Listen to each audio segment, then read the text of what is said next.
vocês vão ter plenas condições de fazer essa decisão, que é soberana, que é sigilosa e é proferida de acordo com o pessoal sentimento de justiça diante do caso que hoje os senhores vão tomar conhecimento.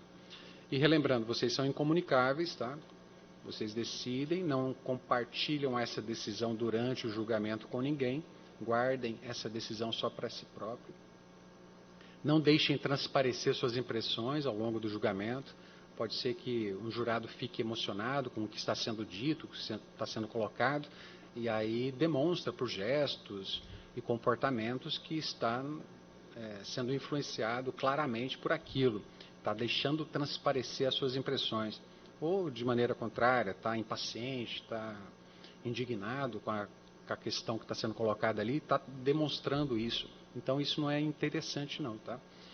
Não deixem transparecer as suas impressões. E qualquer dificuldade que vocês tenham, por serem incomunicáveis, vocês têm que se direcionar aos oficiais de justiça, aos meus funcionários, ou vêm diretamente comigo, que o nosso trabalho aqui é garantir o trabalho de vocês, tá? É levar vocês até o final de uma maneira tranquila, que vocês possam compreender tudo que vai ser colocado aqui, para ter uma decisão equilibrada, tá? Então é isso que a gente busca no dia de hoje, levar vocês até o final dessa maneira. Vocês têm alguns documentos aí sobre a mesa. É um relatório do processo, que é uma síntese do que aconteceu na primeira fase do julgamento. Hoje estamos na segunda fase. Mas, além do relatório do processo, vocês têm também uma decisão chamada de pronúncia, que é aquela através da qual o juiz analisou tudo o que aconteceu na primeira fase e decidiu pela regularidade do processo. Decidiu que só os jurados têm competência para julgar essa causa. Tá? Além dessa decisão de pronúncia, tem também um acórdão, se não me engano tem um acórdão lá também, né? Tem um acórdão, que é uma decisão do Tribunal de Justiça confirmando a decisão de pronúncia. Tanto na pronúncia quanto no acórdão, os profissionais não fazem nenhuma análise de culpa ou inocência, tá, do acusado. Eles não podem fazer isso. Não tem pré-julgamento algum sobre os fatos que foram colocados ao conhecimento desses profissionais. Tá? Além desses dois documentos que eu acabei de falar, tem também o laudo de exame de corpo de delito, tá? Que foi feito sobre a vítima. Então, tem alguns documentos aí para vocês já terem uma ideia do processo, terem uma ideia do que aconteceu. Vocês têm papel e caneta sobre a mesa. Se quiserem anotar alguma coisa, fiquem à vontade. Só não deixem a anotação exposta para qualquer pessoa que passe aí para olhar e tal. Então, tenham cuidado com essas anotações durante o julgamento. Tá? A gente vai iniciar aqui ouvindo a vítima. Dona Vânia. Dona Vânia, a senhora está em plenário. A outra testemunha, o Jocélio, está aí? Aí o Jocélio tem que ser encaminhado para uma outra sala, onde vai ficar isolado, sem poder ouvir o que acontece aqui em plenário. As outras testemunhas não vieram, então a expectativa hoje é ouvirmos vítima, testemunha, réu e nos debates. Pode sentar aqui no meio, ou eles querem que ele sente na lateral? Pode sentar aí, pode sentar aí. Isso.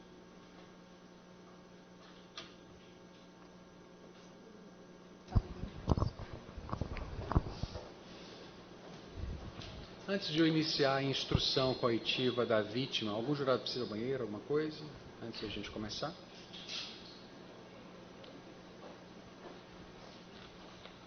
Nome completo da senhora? Vânia de Nazaré Nogueira da Costa. Quantos anos a senhora tem, dona Vânia? 49. Profissão da senhora? Eu cuido do lar, né? Dona Vânia, nesse processo consta que a senhora é vítima, né? E a senhora é irmã do réu, é isso? Sim. Tá. E eu vou fazer algumas perguntas para a senhora. O promotor, o defensor e os jurados também vão poder fazer perguntas. Se a senhora souber, é só falar o que sabe. Sim. Se não souber, não precisa ficar nervosa. Diz que não viu, que não lembra, que aí vai contribuir com a justiça. Tudo bem? Tudo bem. A senhora é irmã bilateral de pai e mãe do réu? Não, só por parte de mãe. Só por parte de mãe. Cresceu junto com o réu? Uma parte sim, né? Só que chegou um período quando eu já me formei mulher, ele viajou para um outro estado e ficou um bom tempo longe da gente. Depois ele retornou, já estava casado, já tinha filhos. E foi assim. Chegou a morar junto? Sim, antes de eu casar, morou eu, minha mãe, ele e a minha primeira filha. Era jovem? A senhora tinha mais ou menos Eu qual idade? estava com uns 37 anos, por aí. E aí depois ele foi morar em outro lugar? Não, senhor. Por conta de uma bebida, eu tive que sair de casa, né? Já conhecia meu esposo, a gente casou. Eu tive que sair, ficou só ele e a minha mãe, né? Então vocês não viviam juntos na mesma casa? Não assim por muito tempo, foi coisa assim bem passageira, bem rápida. Tá. A senhora dependia financeiramente do réu? Não, A senhor. senhora é casada? Sim. Tem dono de casa, né? Sim. Trabalha em casa? Mas eu tenho eu sou autônoma, né? Tenho meu trabalho. Você trabalha com o quê? Eu trabalho com vendas de roupas, né? Certo. Na época que isso aconteceu, a denúncia menciona que foi no dia 16/5/2024. A senhora tinha contato constante com o réu? Ou eram distantes um do outro? Teve o tempo que a gente teve que se afastar, por conta dele ser muito agressivo. Onde eu morava, eu sempre tinha que me mudar, porque por conta de eu cuidar da minha mãe, ele queria ela para morar com ele, porém ele não tinha condições na época. A minha pergunta é se vocês sempre estavam juntos, se viam com frequência? Sim, sempre via. Ele na casa dele? Sim. Ele morava com quem? Morava no kitnet sozinho. E a senhora? Morava em casa com meu esposo, meus casa, filhos e a minha mãe que estava comigo na época. A sua mãe passou a morar com a senhora, que é a mãe dele também? Sim. Passou a morar com a senhora quando? Foi há 2 anos atrás, depois que aconteceu isso comigo, ela passou a morar porque ela teve muito doente. 2 anos antes? Sim, antes de acontecer isso. Ela passou a morar com a senhora? Que ela ficou muito doente. E eu cuidei. Então ela morava com quem? Ela ficava um tempo com ele. Quando ele, digamos assim, que ele bebia, não tinha condições de cuidar dela, ela pedia para eu levar ela para casa. Então ela morava com ele? Sim. E às vezes ela ficava na sua casa? Sim, a maioria das vezes comigo. É que a senhora falou que a sua mãe passou a morar com a senhora 2 anos antes desse fato. Sim. Antes ela morava com ele. Morava assim, não fixo com ele. Ficava assim, ficava um tempo com ele, aí ficava um tempo comigo. Nunca ficava só com ele. Era mais comigo do que com ele. Sua mãe aposentada? Sim. Qual a idade dela hoje? Ela está com 82 anos. Hoje ela mora com quem? Hoje ela se encontra sozinha no kitnet, morando só. Na mesma kitnet que morava com o Não, réu? senhor, já um outro kitnet. Certo. Por que ela passou a morar com a senhora? Ela Por... saiu da casa dele e passou a morar com a senhora. Por que ela passou a morar com a senhora? Porque ele bebeu, deixou ela sozinha no quarto e a minha irmã me ligou, disse que tinha visto ele caído na rua, né? Que quando ele bebia ele ficava assim. E aí eu peguei minha filha mais velha e fomos buscar minha mãe. E desde esse dia eu disse que ela não sairia mais de lá. Ela ia ficar comigo lá.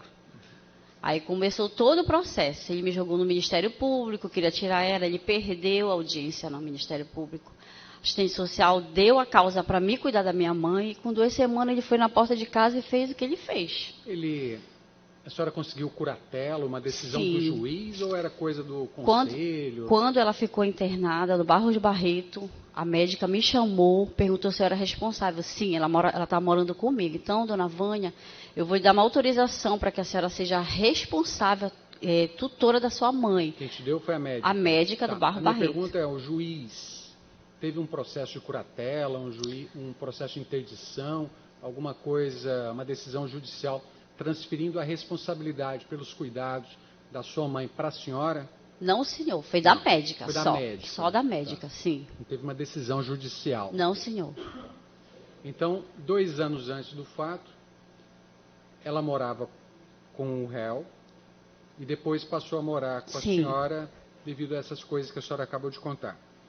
E aí, a denúncia menciona que no dia 16/5/2004, houve uma agressão, houve um desentendimento. O que houve nesse dia? Nesse dia, eu lembro que eu tinha acabado de almoçar com meus filhos, era mais por volta de 11h30 da manhã.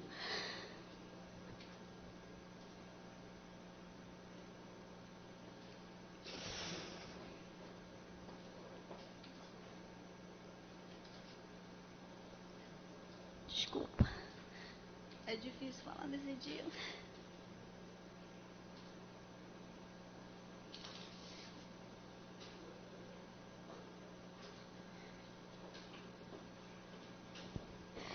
Era por volta de 11h30, eu tinha acabado de almoçar. Quando eu ouvi uns gritos no portão, e aí eu me levantei e fui ver o que era. Ele queria levar ela para uma consulta, era consulta de vista. E aí eu disse que ele não ia levar naquele momento que estava muito sol quente. A minha mãe tinha sido internada, deu problema de efizema pulmonar nela. E eu achava assim, que sol, chuva, ela não podia estar pegando. E eu disse que ele não iria levar ela naquele momento, que ele marcasse outro dia para ele vir pegar ela mais cedo. E ele começou a ficar agressivo, falar um monte de coisa no meu portão, meteu o pé no portão, falou várias coisas. E aí eu abri o portão e comecei a dizer para ele, vai-te embora, que a mamãe não vai contigo. Eu falei, vai embora. Eu peguei uma pedra, para tentar fazer com que ele fosse embora. Porque todas as vezes que ele fazia uma situação assim na minha porta, eu sempre brigava, falava para ele, ele ia embora. Só que nesse dia ele estava transtornado. Eu não sei o que aconteceu nesse dia.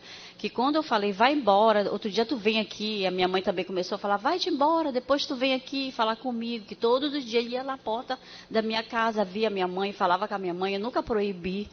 E nesse dia ele fez isso. Ele estava armado, não sei se era um canivete, não sei o que era. Falaram que era um canivete, eu não vi. E aí A senhora não viu ele armado? Eu não vi ele armado. A senhora pegou uma pedra e aí? Eu peguei uma pedra e eu joguei assim, né? Obrigada.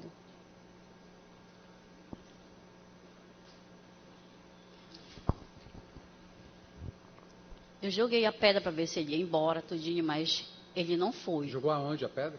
A pedra eu joguei na direção dele, mas só que nem pegou nele a pedra. Fiz aquilo para ver se ele ia mesmo embora. E nesse exato... A sua mãe viu tudo isso? A minha mãe estava no portão do lado de fora. Só que ela... Seu marido estava lá? Meu esposo estava de folga nesse dia.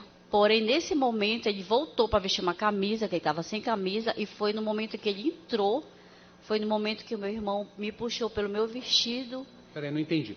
Ele estava na porta, chutando, aí a senhora abriu o portão, aí ele não quis ir embora, ele estava transtornado, sim, não... a senhora pegou uma pedra e jogou nele. Sim. Não acertou. Não acertou a pedra. E aí ele fez o quê? Aí ele pegou, ficou parado me olhando, aí eu comecei a falar, eu não vou deixar a mamãe sair contigo, vai embora, depois tu vem aqui e tu pega outro dia, eu falei para ele. Só que aí ele ficou me olhando muito sério assim no meu rosto. Aí foi quando ele veio para cima de mim. Aí quando ele me puxou pelo meu vestido, me deu 2 cortes na costa, isso, né? Na rua? Na rua. Já bem próximo de casa, passando mais 2 casas isso aconteceu.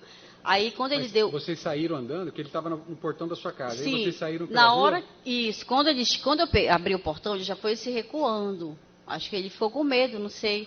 E aí eu disse, vai-te embora. Eu peguei uma pedra medo e joguei... do quê? Acho que com medo da gente, não sei. Porque sempre ele se recuava. Às vezes ele ia embora. E aí nesse dia não, ele ficou mesmo. E aí eu peguei, joguei a pedra para ver se ele ia embora, não foi. Aí eu peguei, comecei a falar umas coisas para ele, que era para ele ir embora e tal. Aí ele veio para cima de mim, quando ele puxou esse lado do meu vestido, ele deu 2 na minha costa. Com o quê? Eu não sei se era canivete, se era estilete. E aí quando eu senti o meu pescoço ser furado, eu fiquei desesperada. Eu fiz de tudo para ele. Ele deu 2 golpes na minha costa, sim. E aí o terceiro foi no meu pescoço.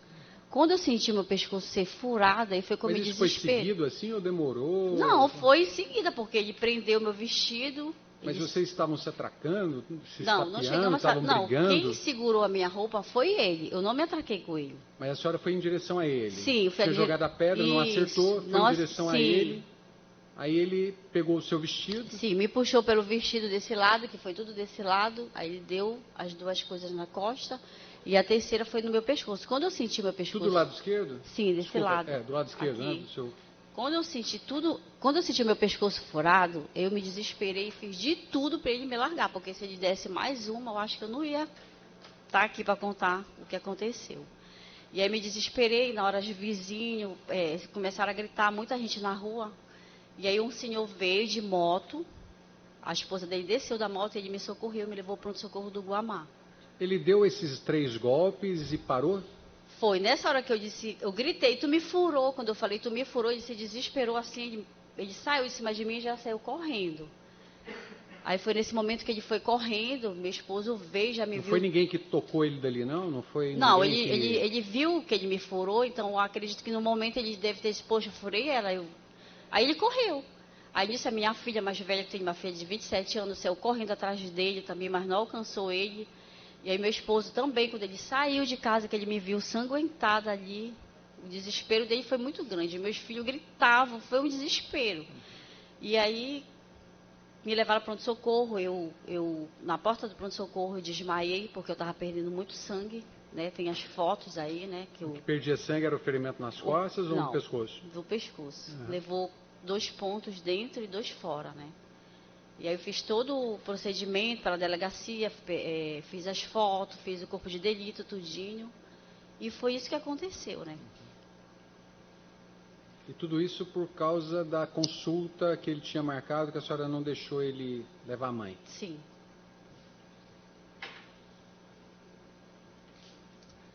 Ele queria matar a senhora?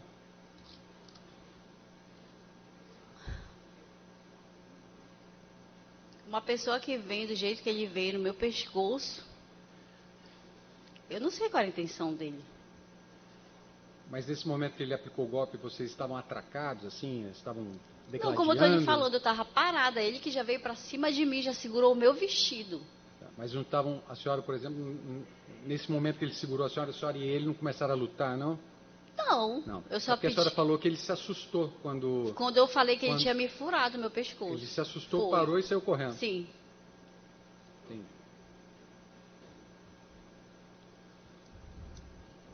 Depois disso, a senhora foi para o hospital, recebeu atendimento, Sim. recebeu alta no mesmo dia? Sim, eu entrei por volta de 12h15 por aí, e eu saí do pronto-socorro umas 4h30 da tarde. Encontrou com ele depois? Não, senhor, só fiquei sabendo que ele estava bebendo pela rua, né? Só fiquei sabendo assim, que ele estava bebendo e não tinha paradeiro, ele não tinha onde parar, assim, não ficava no local fixo, né? Quando eu sabia que estava em um lugar, já estava em outro. E ele foi preso? Depois que a minha mãe alugou esse kitnet, onde ela se encontra hoje, ele foi para lá no domingo, dormiu lá. Aí quando foi na segunda-feira, a polícia chegou lá para dar ordem de prisão para ele, né? Foi que eu fiquei sabendo pela minha irmã, que a minha irmã mora próximo da minha mãe.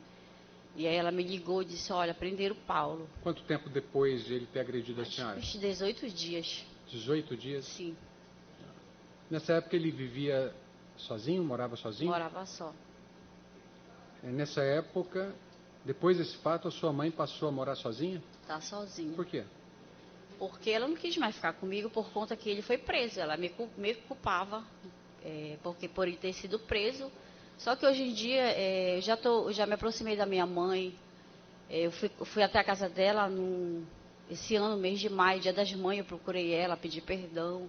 Me aproximei dela, né? Porque eu, como filha, tinha que fazer isso. Independente do que estava acontecendo, mas ela é minha mãe.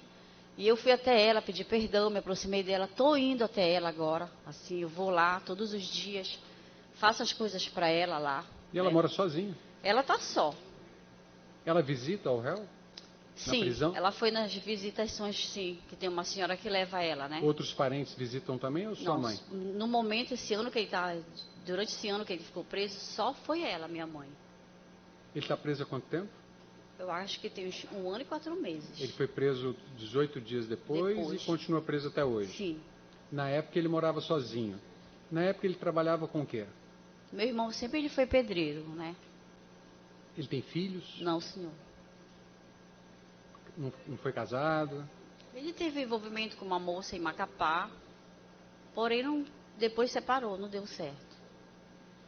Nessa época ele tinha algum problema de saúde? Não, senhor. A senhora sabe se hoje ele tem algum problema de saúde? Eu fiquei sabendo que ele fez uma cirurgia, né, de próstata. Porque a moça que leva a minha mãe, eu encontrei com ela antes de eu vir para cá e ela me contou a situação dele. Que ele tinha feito uma cirurgia, que ele estava um pouco debilitado. Eu não sei, porque eu não vi ele, né? Sua mãe te conta alguma coisa Minha sobre mãe ele? conta. O que ela conta? Ela conta que, ela até falou para mim que ele se arrependeu, né, do que ele fez, que ele estava sofrendo muito lá dentro, e que ele tinha feito essa cirurgia, mas que a gente sabia que antes dele ser preso, ele já tinha sofrido uma crise de próstata, né, que ele usou uma bolsa umas 2 vezes antes dele ser preso, e a gente sempre falava com ele que ele tinha que se cuidar tudinho, mas ele nunca cuidava da saúde dele, sempre ele só priorizava a bebida. E aí quando ele foi preso, lá na prisão, nós ficamos sabendo que ele passou mal, que ele foi para o hospital, fez uma cirurgia, só que agora eu não sei como é que ele está. Quanto tempo que a senhora falou que ele está preso? 1 ano e 4 meses. Tem algum outro detalhe que a senhora queira falar a respeito dessa ocorrência que eu não tenha perguntado? Não, senhor. Depois de mim, o promotor de justiça, o defensor público e os jurados poderão fazer perguntas para a senhora. Se a senhora souber, é só falar o que sabe. Dr. Gerson, promotor. Obrigado, excelência. Bom dia, dona Vânia. Bom dia. Dona Vânia, ele pergunta, alguém viu ele armado antes da senhora ser agredida? Sim. Quem? Meu esposo Seu e o esposo? meu filho de 8 anos, né? A senhora falou que o seu esposo tinha entrado para botar uma camisa. Em que momento ele viu armado? Foi quando ele estava estudando nessa hora, meu esposo, lá em cima, e ele ouviu os gritos. Quando ele ouviu os gritos, ele desceu. Nisso que ele desceu, ele estava sem camisa, né? Aí ele já me viu lá fora. Tá. Assim, brigando com meu irmão, falando algumas coisas para ele. Só que quando ele caiu em si, ele estava sem camisa. Ele voltou para vestir a camisa. Foi nessa hora, quando ele voltou, já estava furado. Não foi isso que eu perguntei à senhora. Eu perguntei se, antes dele machucar a senhora, se alguém viu ele armado, se ele sacou alguma arma, se alguém viu ele ostentar alguma arma. Sim, o meu esposo. Em que momento? No momento que ele saiu, que ele viu alguma coisa na mão dele, não sei se era canivete, se era que ele falou, volta para dentro, que ele está armado. Certo. E o que o seu marido fez?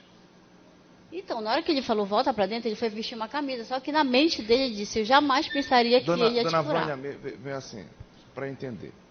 O seu marido viu que ele estava armado. Sim. Falou para a senhora, olha, volta para dentro porque ele está armado. E ele vira de costa e vai vestir uma camisa? É isso? Sim. Entendi. Segundo questionamento. A senhora falou que ele estava gritando do lado de fora, o seu Paulo Sérgio. A senhora abriu o portão e ele recuou. Sim. Foi quando a senhora pegou a pedra e arremessou até ele. Sim. Antes disso, ele tinha feito alguma menção de partir para cima da senhora, de lhe agredir, de lhe bater? Não, até porque eu estava do lado de dentro do portão. Tá. Quando a senhora arremessa a pedra, a senhora ainda vai em direção até ele? Não, nessa hora que eu peguei a pedra, eu dei os 2 passos. Quando a senhora arremessa a pedra a Sim. ele, a senhora arremessou, a senhora ainda vai em direção a ele? Sim, fui. Entendi. Eu não tenho mais perguntas à senhora. Dr. Alex, defensor público. Obrigado, excelência. Dona Vânia, a senhora disse há pouco que quando a senhora foi para o portão e começou a dizer para ele ir embora, para ele ir embora, para ele ir embora, eu anotei aqui que a senhora falou que ele recuou. Sim. Né? Palavras suas, ele ficou com medo. E nessa hora que a senhora ainda assim arremessa a pedra para cima dele, não é isso? Sim, foi isso. Certo, foi exatamente assim. A senhora ainda acrescenta agora que ainda deu mais uns passos na direção dele, para ir para cima dele, tá certo. A senhora sabe, a senhora já respondeu que já ouviu dizer como é a situação dele atual, né, de saúde? Sim.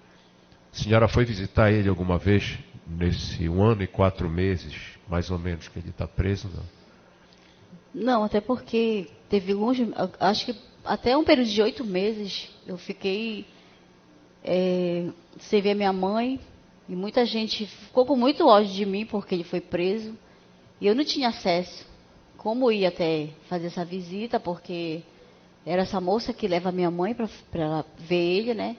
E também pelo motivo da situação que aconteceu, né? Eu nunca fui nenhuma visita ver ele. Certo. A senhora mãe de vocês, ela está morando sozinha já há quanto tempo? É o tempo que ele está preso, 1 ano e 4 meses. O tempo que ele está preso, ela está morando sozinha, né? Nesse dia ele foi lá para levar ela para uma consulta, né? Tinha marcado uma consulta, porém eu não sabia, né? E queria levar ela naquele momento ali. Certo. Eu queria até tirar uma dúvida com a senhora, porque em juízo, eu estava assistindo a mídia do seu depoimento em juízo ontem, estudando para o processo. A senhora falou que para ele ver a mãe dele, ele teria que agendar com a senhora antes. A senhora falou. Era assim que funcionava? Não. Falei em questão dele levar ela para o médico, se ele arrumasse alguma consulta.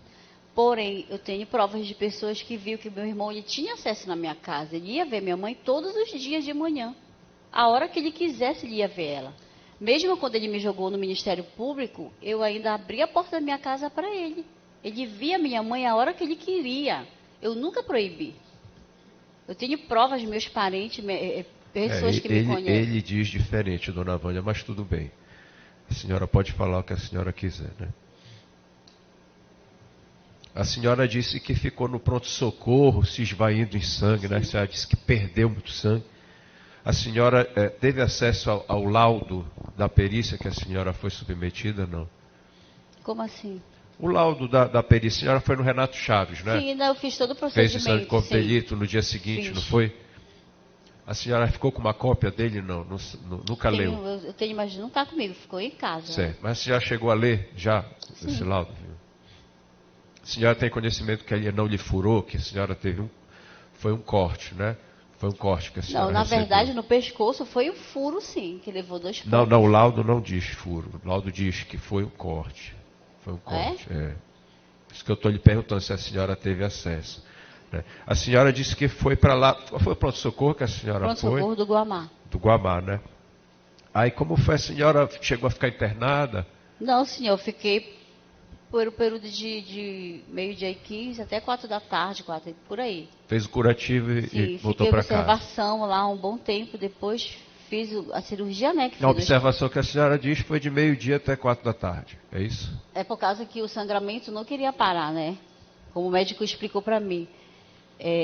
Foram cortados vários nervos do meu pescoço, né? Por isso que o sangramento não queria parar.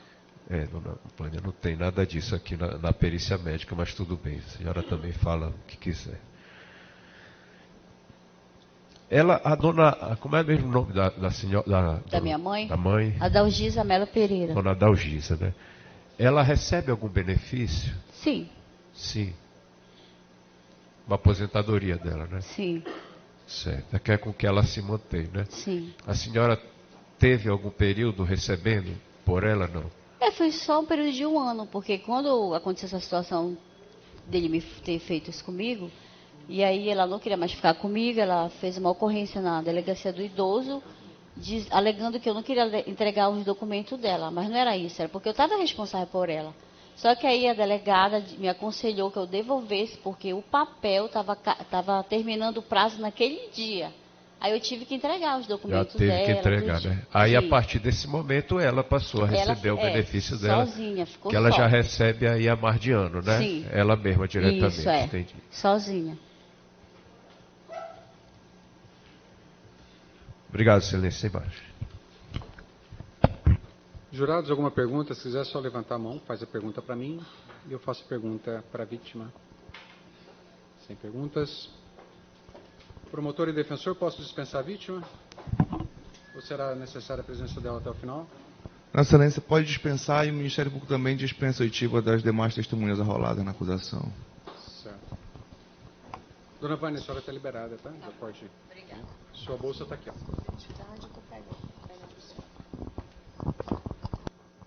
Doutor Alex, sobre a desistência do Ministério Público em relação ao Jocélio, oitiva da testemunha Jocélio. Tudo bem? Certo. Jurados, as partes desistiram da oitiva de uma testemunha que está aqui, Jocélio. Os senhores querem que eu faça a oitiva deles? Se quiser só levantar a mão, eu faço a oitiva de Jocélio. Se não, como as partes dispensaram, eu libero o Jocélio. Posso liberar? Ok. Então, pode liberar o Jocélio, devolver o documento dele, fica dispensada a oitiva do Jocélio. E agora eu vou interromper aqui os trabalhos, suspender por cerca de uns 10 minutos, para o defensor poder conversar reservadamente com o réu, que é o direito de entrevista reservado. Isso a lei assegura ao defensor, a qualquer advogado, essa conversa prévia. E assim que eles terminarem a conversa, a gente volta com o interrogatório do acusado. Então, passaremos ao interrogatório do réu. Seu Paulo, seu nome completo? Paulo Sérgio Nogueira Pereira. Quantos anos o senhor tem? 64. Qual a data do seu nascimento? 18 de janeiro de 1961. Nasceu em qual cidade? Afuá.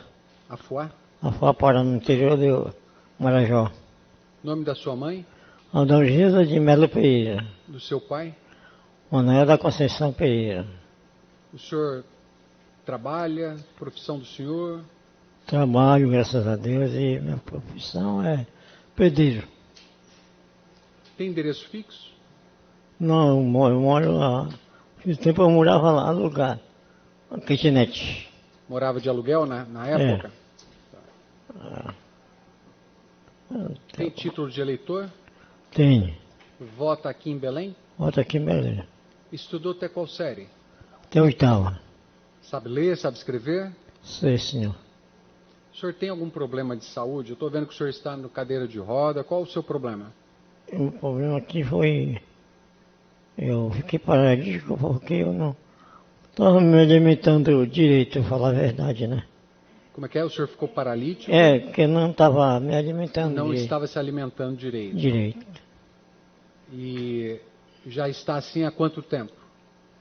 Um ano mais ou menos. Na cadeira de roda? É. Certo. Algum outro problema de saúde? Eu tenho aqui aqui perto da coluna aqui, para a bunda, aqui, deixa eu ver. Que apareceu, porque eu vivo muito tempo sentado. Uma ferida na coluna? É, perto da bunda. Oi? Perto da bunda, sim. Perto da bunda, entendi. É, sim. E eu vi uma bolsa na sua lateral aqui. Ah, isso aqui também é uma bolsa. Infecção urinária. Oi? Infecção urinária que eu peguei. Eu não entendi. Infecção urinária. Urinária. Entendi. Mais algum outro problema? Não, senhor. Seu Paulo, eu vou ler para o senhor a denúncia, Sim. para o senhor saber sobre o que eu vou fazer perguntas para o senhor. Eu vou ler para o senhor ter essa ideia e para que todos aqui saibam quais serão os meus questionamentos sobre o que vai ser a pergunta. A denúncia feita pelo Ministério Público menciona que no dia 16/5/2024, por volta de 11 horas e 50 minutos, o senhor foi à casa da vítima, que é a sua irmã, pois o senhor queria levar a sua mãe para uma consulta médica, mas a vítima não deixou. Houve uma discussão, a vítima pegou uma pedra para expulsar o senhor da residência, momento em que o senhor puxou a vítima pela blusa e, usando um estilete, desferiu golpes no pescoço e nas costas dela, deixando-a com hematomas graves. O motivo do crime seria porque a vítima conseguiu a curatela da genitora, do senhor. A genitora passou a residir com a vítima, entretanto o senhor não aceitou esse fato. A denúncia também menciona que antes dessa tentativa de homicídio, durante e depois desse fato, o senhor também ameaçou matar a vítima. E por isso o Ministério Público entendeu que o senhor praticou o crime de tentativa de homicídio qualificado e ameaça, 2 crimes. Eu não quero saber se é verdade ou se é mentira, eu só quero saber se o senhor entendeu essa acusação do promotor de justiça. Entendi. Tá. Eu vou fazer algumas perguntas para o senhor a respeito disso. Se o senhor quiser falar, fique à vontade. Se quiser ficar em silêncio e não responder nada, é direito seu. O senhor tem direito de ficar em silêncio, de só responder se quiser. O senhor pode responder perguntas minhas, se quiser ou não. Fique à vontade. Sim. Se o senhor não quiser responder, é direito seu e o seu silêncio não pode ser usado contra o senhor. Quem tem que provar que o senhor é culpado, se entender que o senhor é culpado, é o Ministério Público. Agora, a versão inicial do Ministério Público é essa que eu li. Eu conheço, os jurados conhecem. Se o senhor quiser falar, fique à vontade. Se não quiser falar, fique em silêncio. Tá bom? Entendeu isso? De só responder se quiser? Tá. Então, já que o senhor entendeu o direito de só falar se quiser e entendeu a acusação, eu lhe pergunto e o senhor responde se quiser. O que aconteceu nesse dia? O que aconteceu nesse dia? É que eu fui visitar minha mãe, né? Porque eu estava morando com ela. E eles não deixavam eu entrar nem do portão para dentro. Eu falava com a minha mãe por uma janelinha. Uma janela que eu falava com a minha mãe. E aí o senhor foi lá e o que aconteceu? Para visitar a mãe, não conseguiu? Não consegui. E aí o que aconteceu? Eu vim embora, né? Vim embora que eu ia pra minha casa almoçar. E quando ele saiu de lá, ela saiu. Ele para me agredir, né? O que ela fez? E tentou me agatanhar. Né? Me agatanhar tudo no meu rosto. Ela tentou te agatanhar e o que mais? E foi só isso aí. O que mais? Só ele me agredia com pisões. Com pisões? É. E o senhor fez o quê? Não reagi nessa hora. A denúncia menciona que o senhor estava com estilete e agrediu ela com estilete. Não. Aquilo é coisa de eu trabalhar. É o estilete para trabalhar. É. Mas o senhor se lembra de ter dado golpes com estilete nela?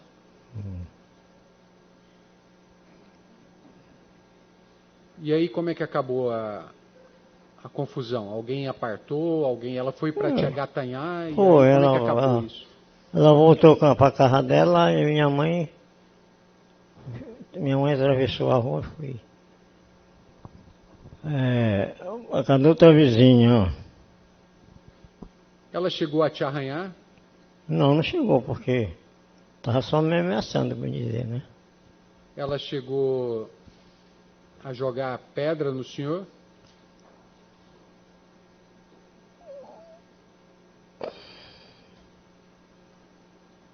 Não chegou, não. E aí, nesse dia, o senhor foi embora? Foi embora. E foi preso nesse dia? Não, foi 6 dias depois do Dia das Mães, parece. 6 dias depois? Foi. E na época... Dia 5, parece, dia 5. Na época que isso aconteceu, o senhor estava morando sozinho? Eu estava morando sozinho. O senhor chegou a morar com a sua mãe? Eu nunca cheguei, porque a minha mãe morava com ela. Não entendi. Minha mãe morava sempre com ela. Sempre com a vítima? Sempre com ela. Ela nunca chegou a morar com o senhor? Não, agora ela está morando comigo. Ela nunca chegou a morar nesses tempos comigo. Quem que está morando com o senhor? Eu, agora? Só eu que estou morando agora. Hoje o senhor está preso, ainda está preso? Ainda estou preso. Há quanto tempo o senhor está preso, o senhor sabe? 1 ano e 1 mês, mais ou menos. 1 ano e? 1 mês. 1 ano e 1 mês, mais ou menos. Quem que te visita na cadeia? Minha mãe foi uma vez me visitar, mas não deixaram por causa... Ela estava no hospital internado. Aí não deixaram ela entrar. O senhor estava internado? Estava. Por qual motivo? Eu quebrei aqui o ombro. Eu caí e quebrei, né? Isso lá na unidade que o senhor está preso? Sim. Isso faz quanto tempo que o senhor quebrou?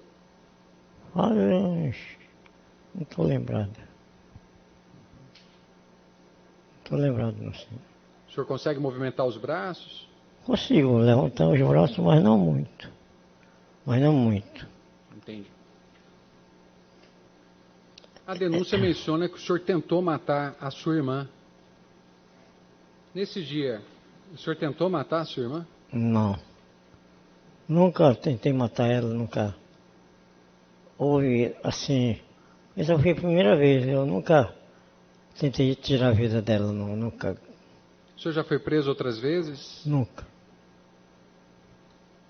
O senhor tem filhos? Não, sou solteiro.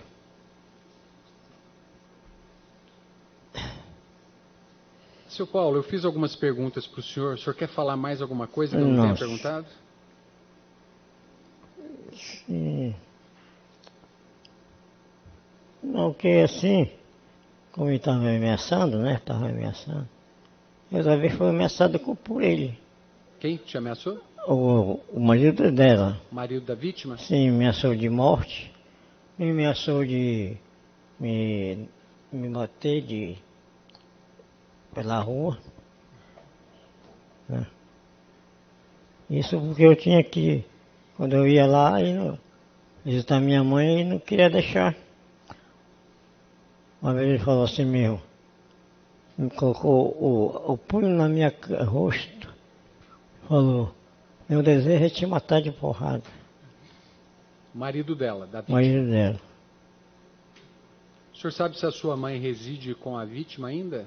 Não, não senhor, está residindo agora sozinha, porque quem estava com ela era eu, até ser preso.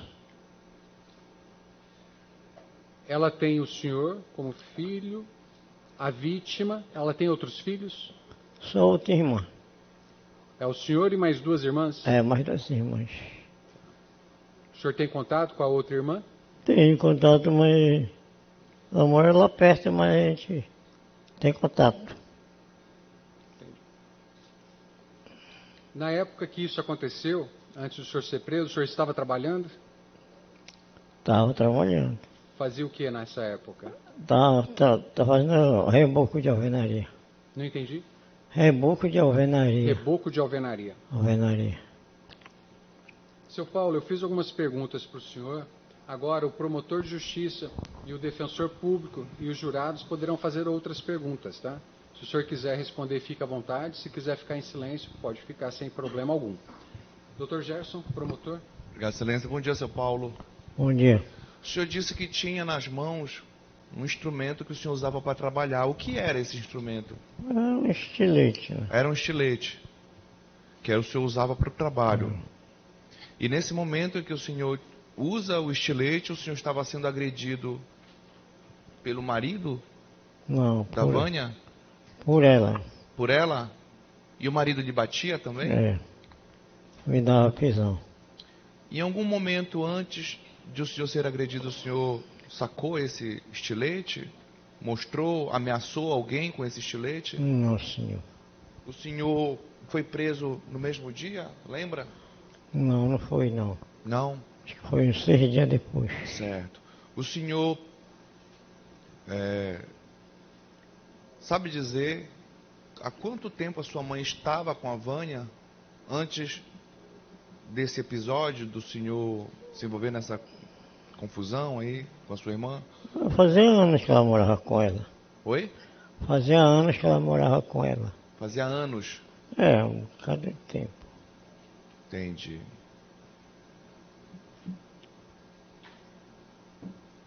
Estou satisfeito, seu Paulo Sérgio, não tem mais perguntas assim.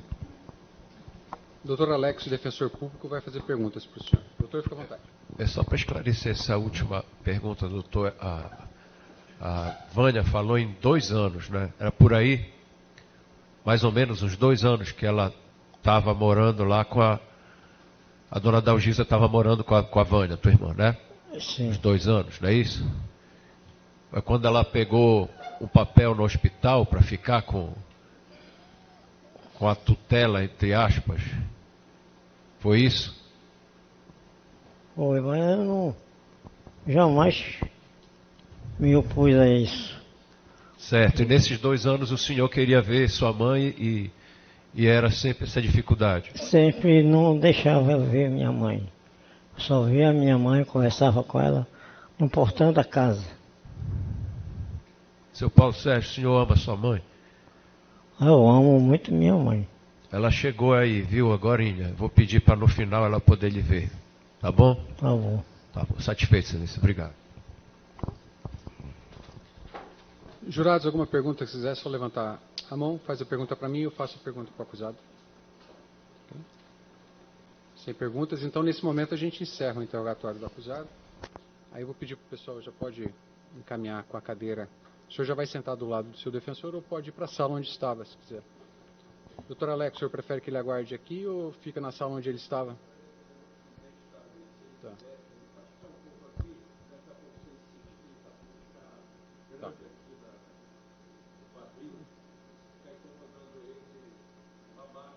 Sim, tem lá a área.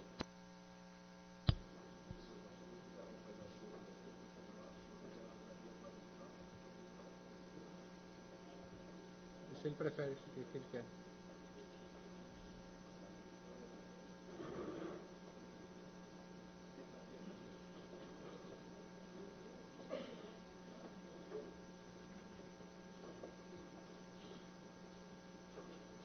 Então agora a gente encerra a instrução e a gente vai passar para os debates. Nos debates, o promotor de justiça, Dr. Gerson Daniel Silva da Silveira, e o defensor público, Dr. Alex Mota Noronha, terão cada um até 1h30 para falar para Vossas Excelências o que eles entendem de tudo isso. E antes de a gente iniciar a instrução, os senhores jurados precisam de algum tempo para ir ao banheiro, alguma coisa? Ele vai ficar aí ou vai para lá? Ah, tá. Então agora, depois de encerrada a instrução, os senhores jurados terão contato com as teses do promotor de justiça e do defensor público, e eu tenho certeza que vocês terão plenas condições de decidir essa causa com justiça, porque eu sei que o trabalho dos profissionais que aqui estão é marcado pelo zelo, diligência, honestidade, responsabilidade. Então, vocês terão à disposição de Vossa Excelência essas teses que serão muito bem expostas pelas partes que aqui estão. Dr. Gerson Daniel Silva da Silveira, promotor de justiça, seja bem-vindo e fique à vontade. Agora já são 9h50. Muito obrigado. Nada. Excelentíssimo senhor doutor, juiz de direito, presidente dessa Egrégio Tribunal do Júri, doutor Murilo Lemos Simão, mais uma vez, uma honra, excelência, subir a tribuna, agora literalmente subir a tribuna, geralmente eu começo o discurso ali sentado, mas subiram a tribuna de uma sessão de julgamento presidida por Vossa Excelência. Receba aqui minha demonstração pública de respeito, admiração pelo trabalho de Vossa Excelência e a estima de que o senhor mantenha a sua conduta e que isso se reflita em julgamentos como esse. Excelência, receba aqui meus cumprimentos, meu muito bom dia. Recebam também os servidores da primeira vara do Tribunal do Júri, meus cumprimentos, a pessoa da doutora Lúcia Pantoja, doutor Alexandre, sempre atenciosos, sempre cuidadosos com esse promotor de justiça. Muito obrigado pela confiança, muito obrigado pelo respeito, muito obrigado pelo tratamento de sempre.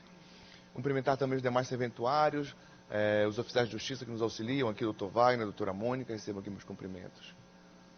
Meu amigo, doutor Alex Noronha, prazer, meu amigo e irmão de longa data já, nos conhecemos há muitos anos e é sempre revigorante poder revê-lo, poder atuar em processos com Vossa Excelência e saber que o acusado, os assistidos da Defensoria Pública sempre estarão muito bem defendidos, seja na pessoa de Vossa Excelência, seja na pessoa dos demais defensores que são extremamente competentes. Para mim é um privilégio poder desfrutar da sua amizade pessoal, poder desfrutar também da sua competência na atuação nos processos.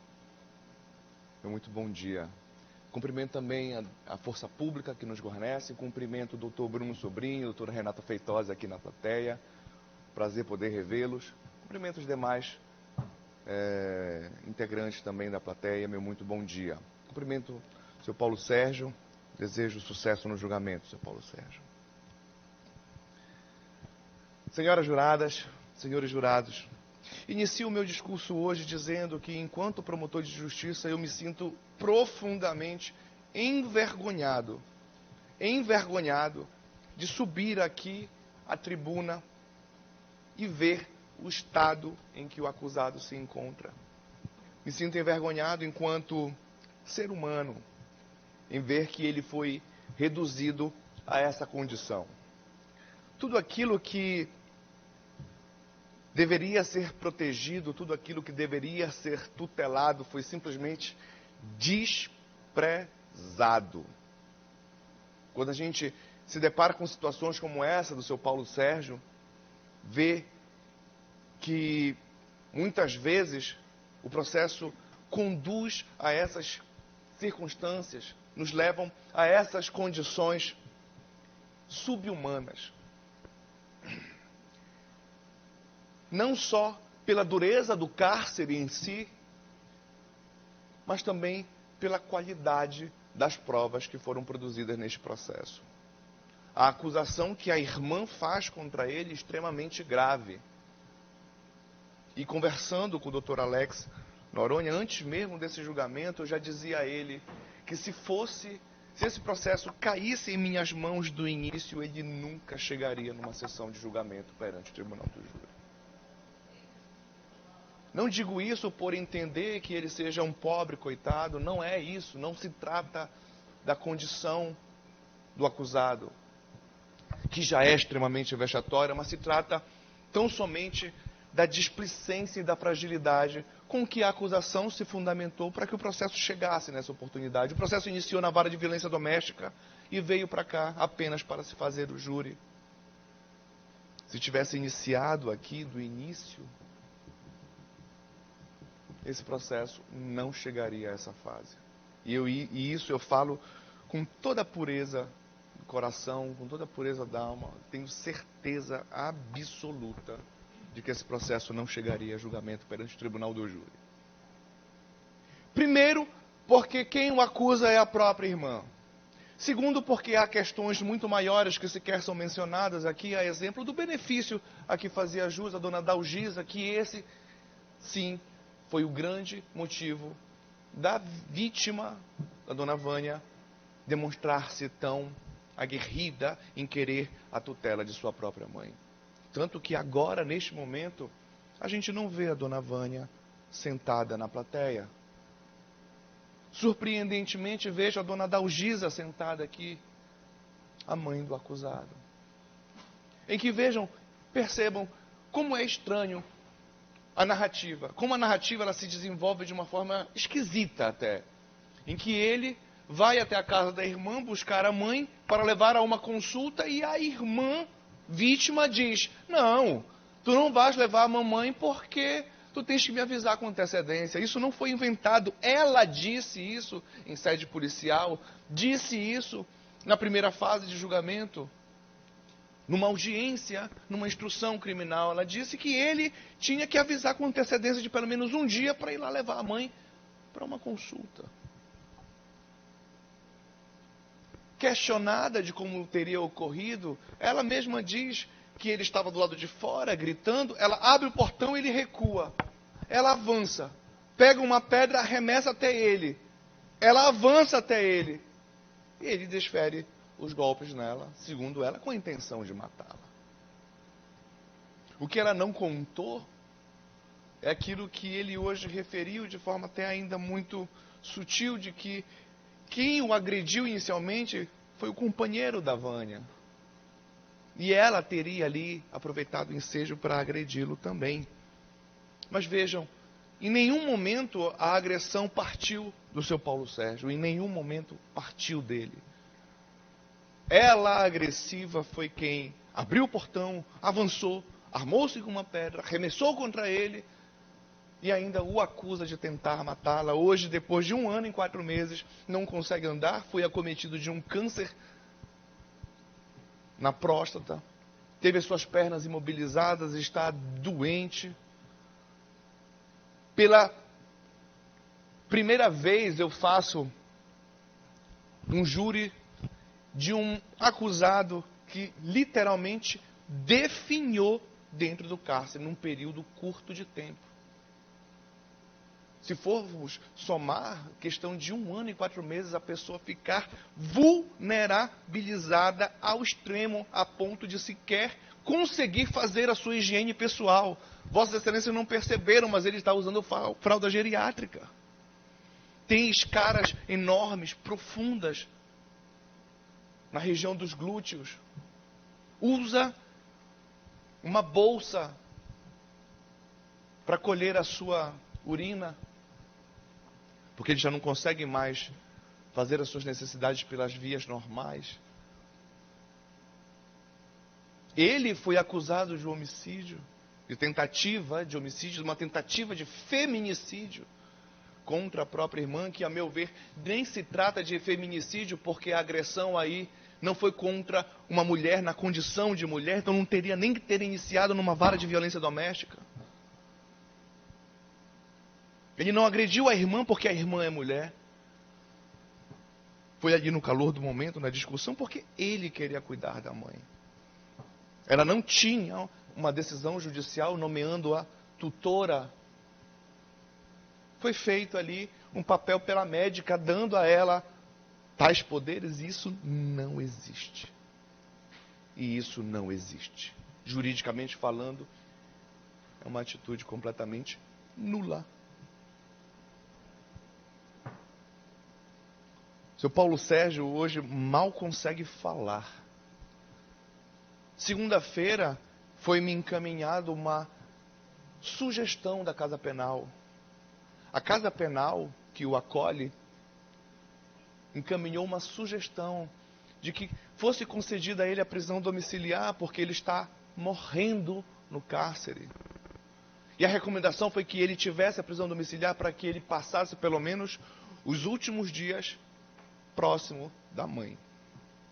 Diante de tais fatos, Excelência, o Ministério Público hoje retira a acusação que pesa contra o Paulo Sérgio e pede que Vossas Excelências o absolvam por entender que ele não cometeu nenhum crime contra a irmã, por entender sim que ali ele se defendia, por entender sim que ele, acima de todos nesse processo, foi a maior vítima desse processo, porque a ele foi imposta uma pena que, muito mais do que o tempo de vida que ele perdeu dentro do cárcere, sem a sua liberdade, já foi condenado à morte. Excelência.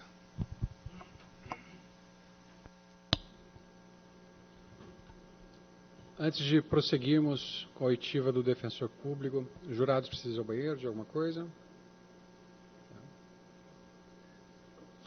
Então, agora já são 10 horas e 1 minuto. Acabamos de ouvir o Dr. Gerson, promotor de justiça, e agora teremos a oportunidade de ouvir o defensor público, o Dr. Alex Mota Noronha. Dr. Alex, seja bem-vindo, fique à vontade.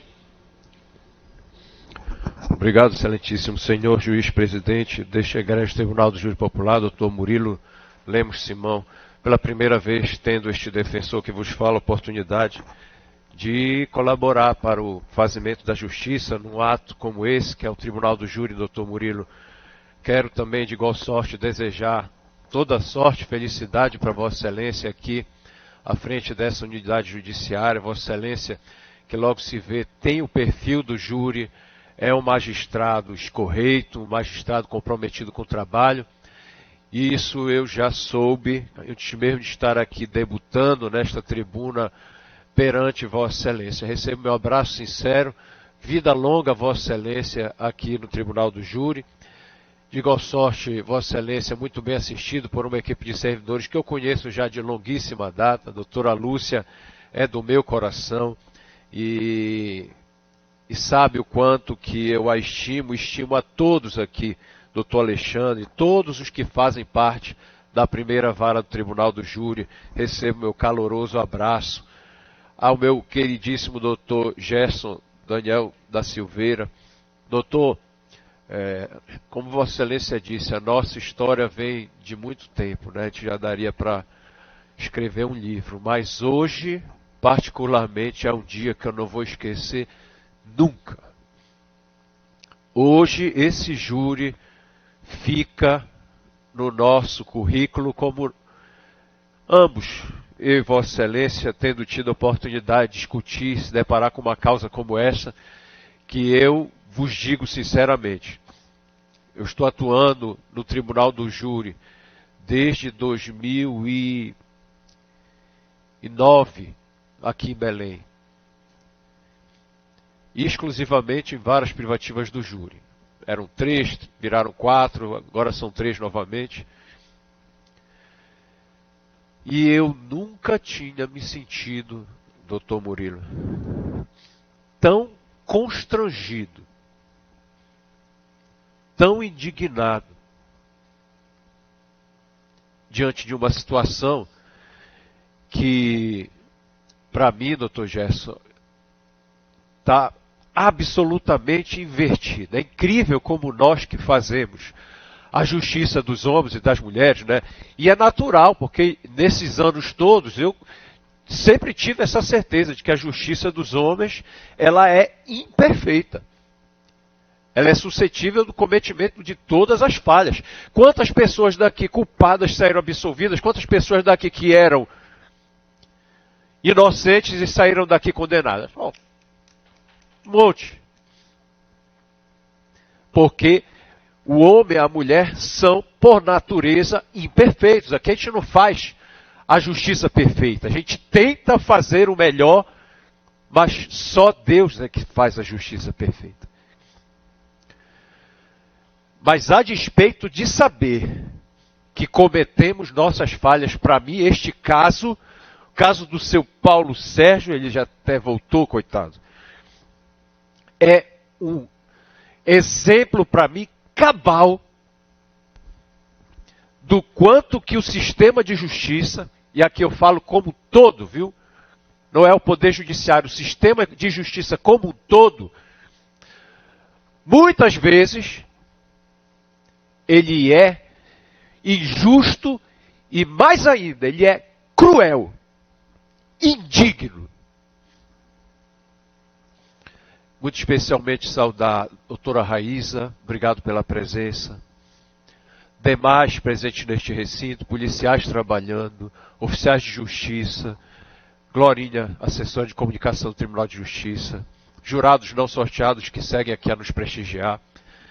João Pedro, estagiário do Núcleo de Gênero da Defensoria Pública, que atende as pessoas que estão em situação de violência doméstica, acusadas de violência doméstica. E ele fez questão de estar hoje aqui para repassar para mim, que não sou deste núcleo, pertenço ao júri. Ele trouxe para mim, hoje a gente se conheceu, ele trouxe para mim, ele preocupado, ele vem desde a fase da medida protetiva, a defensoria lutando, doutor Gerson, para provar a inocência desse senhor, interpôs reze contra a pronúncia.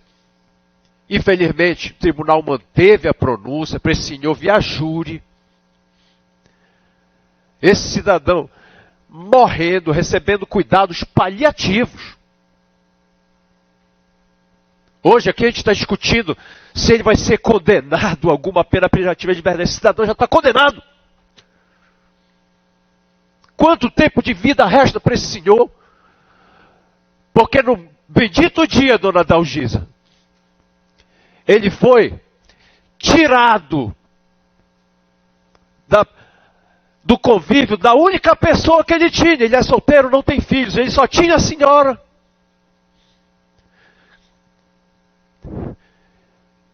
E ele foi retirado desse convívio da mãe dele em nome de um sentimento mesquinho de controle. Eu quero controlar a vida da minha mãe, eu quero controlar o benefício dela, dinheiro. E era uma pessoa que por muitos anos cuidou da senhora, e um belo dia veio ali uma irmã que conseguiu um papel no hospital para levar ela para casa, e a partir de então ele só podia falar com a senhora através do portão. Não era ele que queria levar ela na consulta, não, ela queria ir. Prova disso é que depois que ele foi preso, nunca mais a dona Georgisa perdoou a Vânia. Perdoe, sabe, dona Dalgisa? Perdoe, porque a gente ficar com rancor guardando só faz mal pra gente. Perdoe. Perdoe. Mas aqui nesse palco do júri, que a gente discute as coisas da vida, né, de como o mundo lá fora funciona. Agora aqui no ar-condicionado nós temos aqui a tranquilidade de debater todas as coisas, né? Mas lá fora é que são elas. Um senhor desse, ele vai lá, olha, eu vou levar ela numa consulta. Não, o sol está muito quente. Se tu quiseres levar ela para algum médico, agenda primeiro. Me avisa, me comunica. Para antes eu deliberar se ela vai poder sair contigo ou não. E aí ela tem um companheiro, aquele senhor moreno aqui. Eu não quis também ouvir aquele cidadão, sabe? Eles vieram aqui, aquela história que ela conta de que, porque na hora que ele falou para mim, entra, porque, cuidado, porque ele está agressivo. Ele está agressivo, cuidado com ele. Aí ele se retira, segundo ela, armado. Está armado, vai lá dentro. Não, ele foi lá dentro, botaram uma camisa. Ela está protegendo ele, porque ela sabe que ele agredia, que ele chutou o seu Paulo Sérgio. Que ele também queria ter ali o domínio do dinheiro todo final do mês. E aí, você vê, né? Que ela é a vítima. Ele é o réu. Quando que nesse caso, eu sinto muito, a Lei Maria da Penha veio para proteger as mulheres em situação de violência doméstica, mas neste caso especificamente, a Lei Maria da Penha foi manipulada, foi malversada pela dona Vânia, que chegou na delegacia e reclamou uma medida protetiva. O seu Paulo Sérgio, até provar que o nariz do porco não é tomada, já estava preso. O que veio culminar aqui com esse episódio, em que ele foi a vítima, meus senhores e minhas senhoras. Ele foi a vítima. Ele reagiu às agressões. Ele, senhorzinho, reagiu às agressões. Não só dela, que ela confirmou. Que ele, quando ela começou a afugentar ele dali, como se não fosse um direito dele falar, visitar a mãe, ela começou a afugentar. Ela disse que ele ficou com medo dela, que ele recuou. Aí ela mesmo confirma. E aquele choro dela, doutor Gerson, não é o choro de quem quase morre, não, porque o laudo disse que ela passou muito longe disso. O choro dela é o choro de remorso. Ela pega e taca pedra nele. Sabe lá o que o marido dela, que não estava com papo furado nenhum de que ele foi lá dentro, botaram uma camisa, não. Ele estava ali na cena, agressivo, chutando o seu Paulo. O seu Paulo se defende. Olha, vejam só, o seu Paulo se defende com o instrumento de trabalho que ele tem consigo, é um estilete. Ele nunca respondeu a nenhum outro processo, ele não tem um histórico de violência. Ele teve nesse fato isolado na vida dele, mas um fato isolado onde ele foi a vítima. Ele se defende. Olha, inclusive ele foi muito moderado na sua defesa.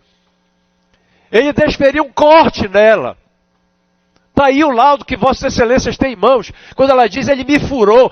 O laudo diz que ele não furou, foi uma incisão. Foi um corte superficial. Que ela foi no hospital, fez um curativo e voltou para casa. Ele não. Está 1 ano e meio preso, morrendo. E a mãezinha dele chegou ainda agora. Tudo que ela quer é rever o filho dela. A justiça a verdadeira justiça, ela é eloquente. Essa a gente percebe nos olhos das pessoas. Essa mãe, a par da peculiar condição dela de quase nonagenária. Ela tem 80 e tantos, né, minha senhora? E aqui um anjo, tá? Um anjo. Essa senhora que está do lado da dona Dalgisa. Como é o vosso nome mesmo? Dona Sandra. Obrigado, dona Sandra, por a senhora existir na vida do Paulo Sérgio e da dona Dalgisa. É uma vizinha da dona Dalgisa. Dona Dalgisa que mora só. Uma senhora, mulher forte, que claro, na sua idade requer cuidados, mas é independente, pode gerir o seu dinheiro. Conseguiu, depois de ir na delegacia do idoso denunciar a dona Vânia, reaver o seu cartão do benefício. E hoje ela está aí há mais de ano, vivendo só. Profundamente desapontada, entristecida com o que fez a filha. Que não teve a capacidade de uma vez visitar o seu irmão, mesmo sabendo que ele está morrendo. Mas com o coração corroído pelo remorso, hoje aqui chorou. E com a graça de Deus, daqui a pouco, dona Dalgisa, os jurados vão reconhecer, eu sei que, e aqui eu volto a dizer, sabe, o que me envergonhou do sistema de justiça, ter mantido esse cidadão preso por tanto tempo, mas isso é uma realidade que a gente convive, eu como defensor falo muito isso aqui, e muitas das vezes parece, é o defensor aí fazer discurso de coitadinho. Não, é porque no nosso país, infelizmente, vigora a presunção de culpa das pessoas. Quando na Constituição fala-se lá, presunção de inocência, de inocência. Vamos tratar as pessoas como inocentes até que se prove o contrário. Mas não, o seu Paulo Sérgio foi preso e se encontra preso até hoje. Só vossas excelências hoje, que por uma decisão nesse capítulo final dessa novela terrível de crueldade, de injustiça, é que o seu Paulo Sérgio vai poder ter a liberdade dele de volta. Eu fui ali que ele está numa maca, tá? Ele não está na cadeira de roda. Ele está numa salinha aqui, numa maca, estirado. A perna dele é só um osso. Está parecendo o osso aqui do glúteo dele, porque as escaras, né? As escaras estão tão fortes que está parecendo o osso dele. Além da bolsa de colostomia, que ele não consegue nem falar. Coitadinho, ele está tão naquela fase paliativa dos momentos derradeiros, momentos finais, que até mentalmente ele já sofre sequelas. Mentalmente ele já sofre sequelas.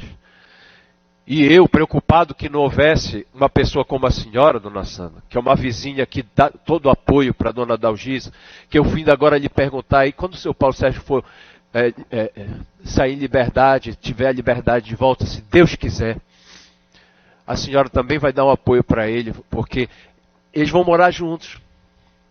Eu fico feliz, apesar de desapontado com tudo que passou, o RESE da Defensoria, todos os pedidos manejados pela Defensoria de Liberdade, todos os pedidos de prisão domiciliar que agora SEAP, olha, vejam só, o sistema penitenciário é que veio provocar o Ministério Público, o doutor Gerson, né, que também não está no processo desde o início, se tivesse já reconhecido que o Denis Linde teria sido outro há muito tempo.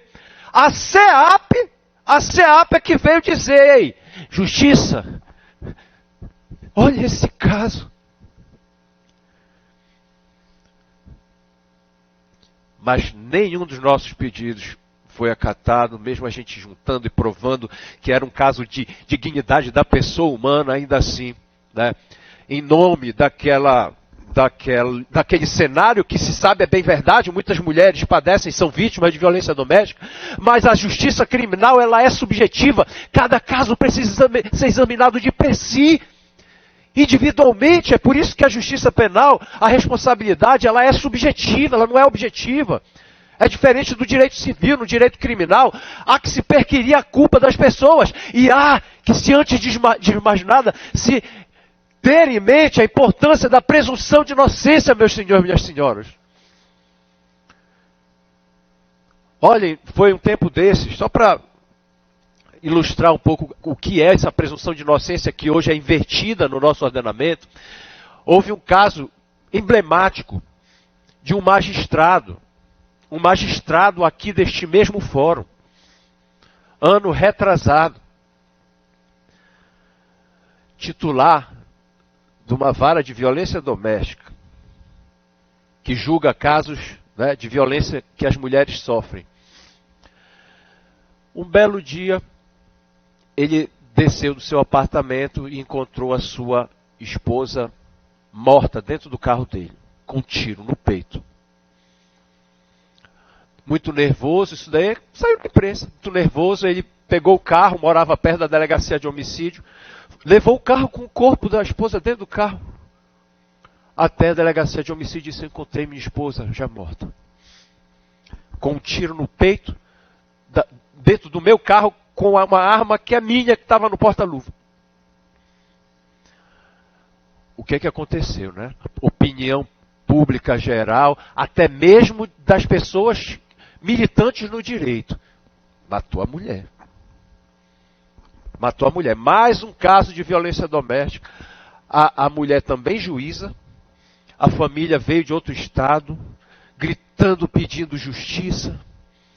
E esse juiz comeu o pão que o diabo amassou 2 dias. Não foi 1 ano e meio, foi 2 dias. Não preso, mas porque todos os dedos foram apontados para ele, como ele tendo sido provável autor da morte da sua esposa. 2, 3 dias depois, a polícia conseguiu obter imagens do circuito de segurança do prédio, que mostravam ela descendo sozinha pelo elevador, entrando no carro, um clarão dentro do carro. Imagens mostraram cabalmente que aquela mulher, num momento de fraqueza, de fragilidade, tirou a própria vida. Mas não fossem essas imagens, meus senhores e minhas senhoras, esse juiz ia responder a processo, ia ficar brigando na justiça, pronuncia para lá, pronuncia para cá, ia sentar numa cadeira dos réus. Isso sendo juiz, tendo poder político, tendo poder econômico. Ia sentar numa cadeira do réu, não sei se ia conseguir provar a sua inocência, tudo poderia acontecer no júri popular, tudo pode acontecer. Mas para mim, já naquela altura, ficou muito claro o quanto que o princípio da presunção de inocência, que é previsto na Constituição, ele é, na prática, invertido. Todos são presumidamente culpados até que se prove o contrário. Infelizmente, a realidade é essa. E com o pobre, se isso acontece com o rico, imaginem só, meus senhores e minhas senhoras, o que isso não se sucede com o pobre, que é o assistido da Defensoria Pública. Que, vivendo a situação que ele viveu, se defendeu moderadamente, cortou com estilete, instrumento de trabalho, aquela que o agredia, que jogava pedra, cujo marido estava lá lhe bicudando. Ele desfere, ele para, viu? Ele não foi esse senhor que deu estiletado e depois foi para cima, e agora toma, e agora toma. Não, ele conseguiu conter aquela agressão e foi embora. Daí ele saiu. Bastou para que ele fosse preso no dia seguinte. E preso permanecesse até hoje, né? Como que sendo punido antecipadamente por algo que hoje que nós estamos decidindo. Ora, vejam só, o próprio Ministério Público reconhecendo que ele é um inocente que deva ser absolvido. E aí, quem vai pagar? Quem vai pagar esse 1 ano e meio que ele ficou preso injustamente? Quem vai pagar esse 1 ano e meio que ele ficou longe da dona Dalgisa? Que sabe lá como ela teve que rebolar para tirar a carteira para poder visitar ele no presídio. Enfim, meus senhores, minhas senhoras, que fique pelo menos uma reflexão para nós, de que a gente deva pensar muito,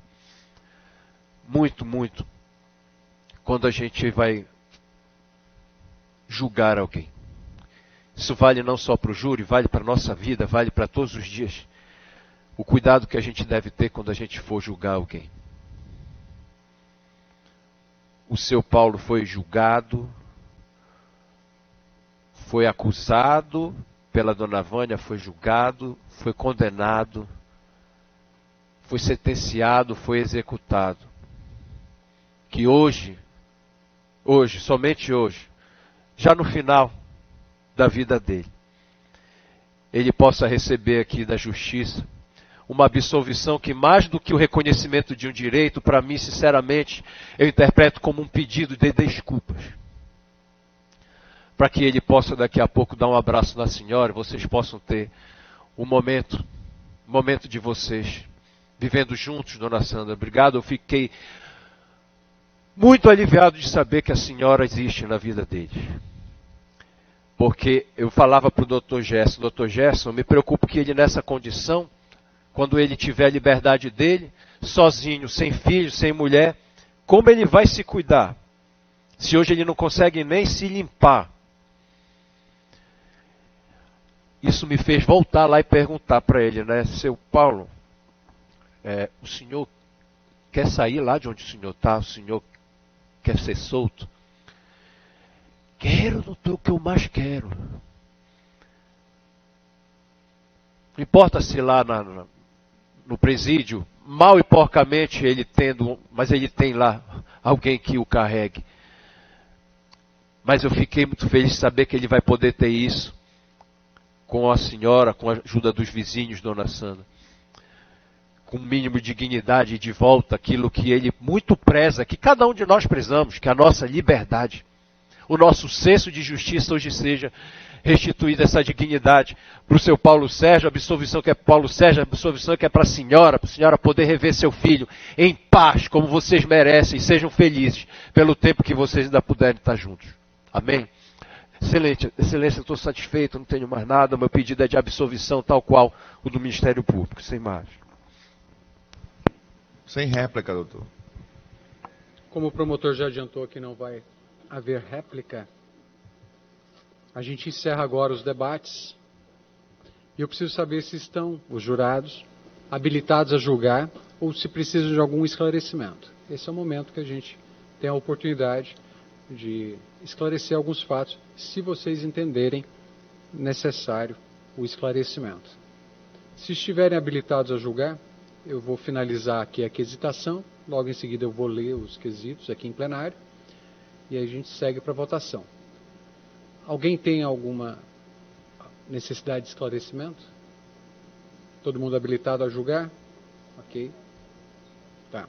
Então agora a gente vai paralisar aqui o trabalho, vocês vão ao banheiro, e logo em seguida eu volto com a leitura dos quesitos.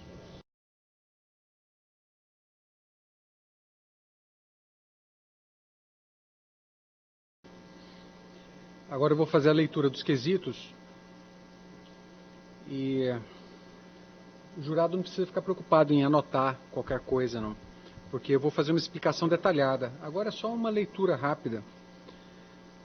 Lembrando que os quesitos são divididos em duas séries. A primeira série diz respeito à tentativa de feminicídio, a segunda série diz respeito ao crime de ameaça. Primeira série, crime de tentativa de feminicídio, quesito 1. No dia 16 de 5 de 2024, por volta de 11 horas e 50 minutos, nessa cidade de Belém, a vítima Vânia de Nazaré Nogueira da Costa foi agredida fisicamente com golpes de estilete e assim sofreu lesões corporais? Sim ou não? Quesito 2. O réu Paulo Sérgio Nogueira Pereira foi quem agrediu fisicamente a vítima com golpes de estilete? Quesito 3. O jurado absolve o acusado. Quesito 4. O réu, assim agindo, deu início à execução de um crime de homicídio que não se consumou por circunstâncias alheias à sua vontade, haja vista que a vítima gritou por socorro, recebeu ajuda de terceira pessoa e foi levado ao hospital. Quesito 5. O réu cometeu a tentativa de homicídio contra a mulher por razões da condição de sexo feminino, uma vez que o delito envolve violência doméstica e familiar. Aí a gente passa para a segunda série de quesitos. Crime de ameaça. Quesito 1. No dia 16 de 5 de 2024, na cidade de Belém, a vítima, Vânia de Nazaré Nogueira da Costa, sofreu ameaça de morte? Quesito 2. O réu Paulo Sérgio Nogueira Pereira foi quem ameaçou a vítima de morte? Quesito 3. O jurado absolve o acusado? Então são essas as perguntas que poderão ser feitas aos jurados. E agora, só vai ficar aqui em plenário os jurados, os funcionários que estão trabalhando, o promotor, o defensor público, e aí o pessoal da plateia vai aguardar lá fora. Assim que a gente terminar a votação, eu abro o salão, vocês entram e eu faço a leitura da sentença.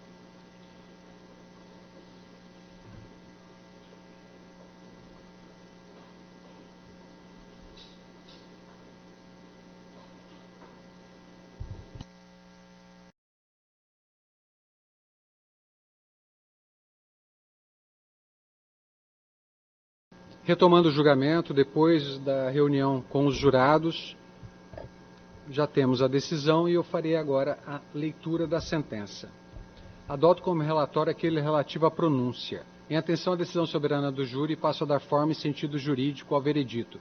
Por maioria de votos, os jurados decidiram que no dia 16 de 5 de 2024, a vítima foi agredida fisicamente com golpes de estilete desferidos pelo réu e assim ela sofreu lesões corporais. Porém, o Conselho de Sentença absolveu o acusado. Sobre o delito conexo, os jurados não reconheceram a materialidade do crime de ameaça. Em face do exposto, item 1, considerando que a decisão soberana do Conselho de Sentença é pela improcedência da pretensão punitiva, declaro com base no artigo 386, inciso 6 do Código de Processo Penal, a absolvição do réu Paulo Sérgio Nogueira Pereira, acusado de praticar o crime de tentativa de feminicídio contra a vítima Vânia de Nazaré Nogueira da Costa, haja vista que em plenário as partes destacaram que o réu agiu em legítima defesa. Outro sim, declaro a absolvição do denunciado, acusado de cometer o ilícito de ameaça, com base no artigo 386, inciso 2 do Código de Processo Penal. Item 2. Determino a imediata soltura do acusado Paulo Sérgio Nogueira Pereira, caso não esteja preso por força de outro processo. Cópia desta sentença servirá como alvará de soltura. 3. Caso haja apelação tempestiva, cumpra-se o disposto nos artigos 600 e 601 do Código de Processo Penal. Não havendo recurso, arquivem-se os autos com as cautelas de praxe. 4. Sem custas, sentença lida em plenário, na presença do promotor de justiça, do defensor público, do réu e dos jurados. Belém, 8 de outubro de 2025, Murilo Lemos Simão, juiz de direito. Sempre quando eu chego no final do júri, eu faculto as partes, caso queiram, fazer suas considerações finais. Dr. Gerson, promotor de justiça. Excelência, gostaria de agradecer a atenção dispensada, especialmente neste caso, parabenizar o cuidado e a atenção com que os jurados se posicionaram neste julgamento e pedir, Excelência, que já fique consignado que o Ministério Público abre mão do prazo recursal. Certo. Então fique consignado em ata que o Ministério Público abriu mão do prazo recursal. Defensor Público, Dr. Alex Mota Noronha, alguma última consideração? Sim, Excelência, com a sensação de dever cumprido, que a Defensoria Pública também abre mão de eventual prazo recursal para fins de trânsito e julgado, e desejo um ótimo final de dia a todos e um feliz Círio. Excelência, obrigado. Obrigado, doutor. Então, diante da manifestação da Defensoria Pública, eu reconheço o trânsito em julgado desta sentença e agora encerro o trabalho. Muito obrigado a todos.